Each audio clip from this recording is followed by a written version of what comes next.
Hey fellas, Miss Powell here. I want to help you with pages 207 and 208.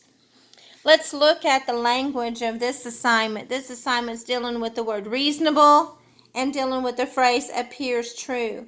When I'm dealing with reasonable, I know that I'm not dealing with an exact answer. I'm looking for an answer that is reasonable or appears to be true, right?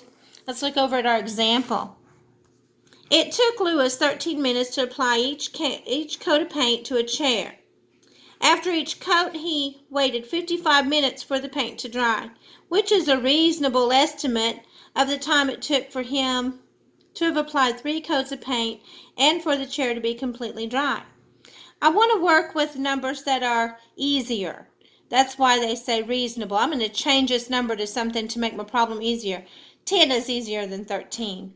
I'm going to change my 13 to a 10. And since I'm dealing with 55 minutes, 55 is really close to an hour. So I'm going to go ahead and call this an hour because it's easier that way. It's reasonable.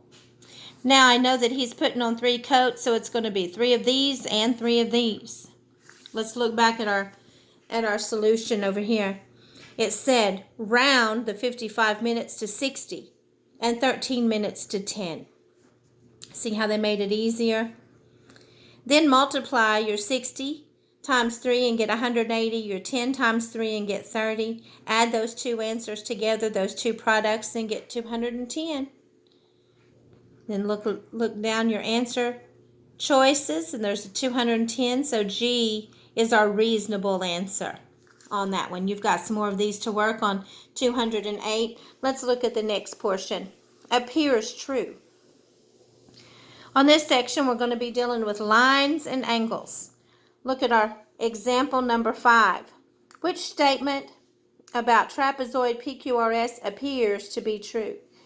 They're showing us some line sections. Sometimes we know that they're perpendicular or they're parallel to each other. We also know that angles have certain shapes and so they have certain names. A says PS and SR form a right angle. PS and SR, where they meet, is this a right angle? This is not a right angle. This is a slanted angle. Look at this angle. This is a right angle. See how it's straight up and straight over? This is slanted. So that doesn't appear to be true. PQ and QR are perpendicular. PQ and QR, where they meet, do they form a perfect T? That doesn't appear to be true either because of that slant. PS and PQ are perpendicular. PS and PQ, that's the same, only backward. If it didn't appear true over here, it won't appear true over there either.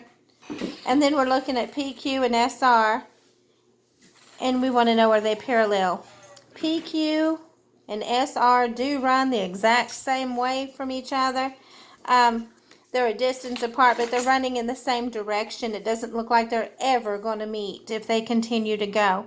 I'm going to go with D. And then, of course, they tell us we can cross out choices A, B, and C. Only choice D appears to be true, and discuss why. Are those our answers? Well, I did kind of discuss that as we went through. If you have any questions on this, be sure to email me. You can send me a text. Raise your hand if you need some help. See ya.